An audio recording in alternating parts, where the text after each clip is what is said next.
I still remember the first time it happened like a slap you don't see coming.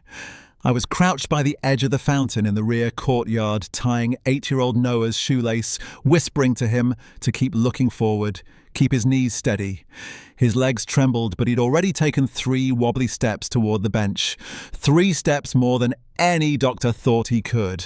Then came the sound, polished leather on marble, quick sharp, like it had a temper. What the hell do you think you're doing with my son?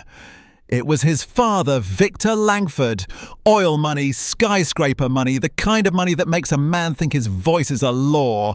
Before I could answer, he yanked Noah out of my hands so hard the boy gasped, and then with one swift shove, sent me sliding backward into the shallow fountain. Cold water soaked my uniform, my hair clung to my face, but none of that stung like his words.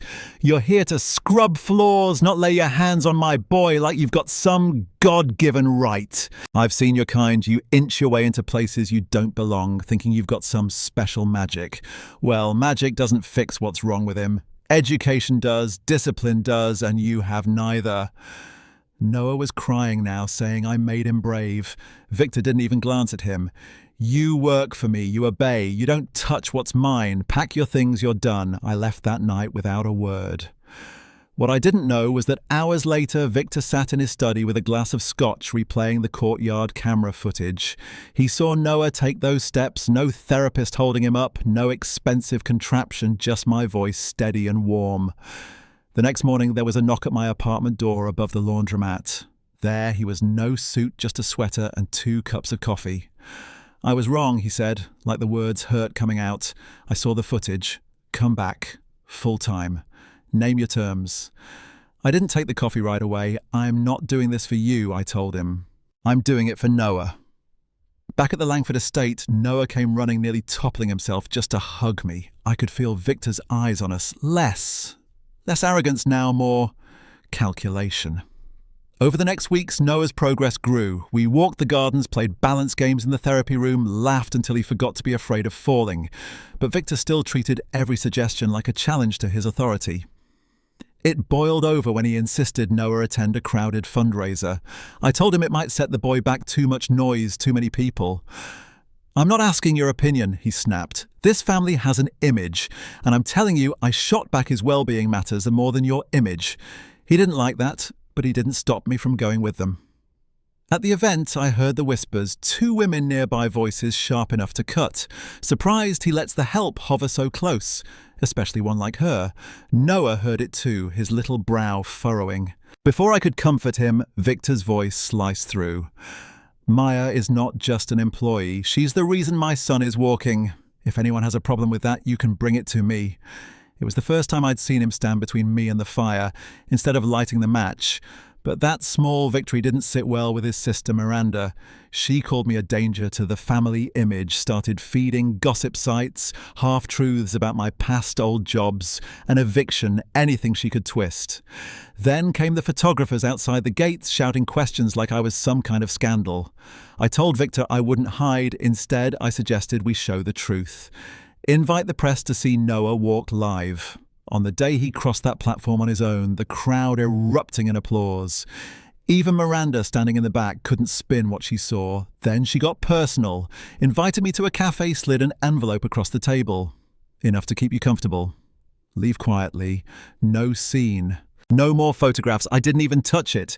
You want me to sell out the boy's trust? That's what you're asking. I'm not here for you. I'm here because he believes in himself when I'm beside him, and I'm not walking away because you're uncomfortable. Her smile faltered, but she didn't back down. What came next was worse. Threatening letters slipped under my door, a break-in attempt caught on security cameras. The intruder was a private investigator on Miranda's payroll. Victor started building a legal case collecting proof, but she still managed to file an injunction to have me declared unfit to care for Noah. The hearing was brutal. Her lawyer painted me as unstable, unqualified. Victor's team brought in Noah's doctors, therapists, even the librarian who'd seen us at work. When it was my turn, I kept it simple. I talked about Noah's courage, his small victories, how he'd learned to trust his own body again. The judge denied her request. Not enough evidence. Noah stayed right where he was. 3 days later, police searched Miranda's home. They found surveillance devices, payment records, emails, plotting to gain leverage against me. That evening, as Noah and I worked in the garden, Victor came out with a look I'd never seen on him before. Relief. "They've arrested her," he said. "She can't touch you or Noah again." The media turned on her overnight. Headlines that used to praise her now picked apart her fall. Inside the estate, it was like someone had opened all the windows, lighter, quieter, safe. One morning, Noah took 3 unassisted steps across the grass, sunlight catching in his hair. I knelt to catch him laughing and crying at the same time. From the terrace, Victor watched with a rare, honest smile. That night at dinner, he raised his glass.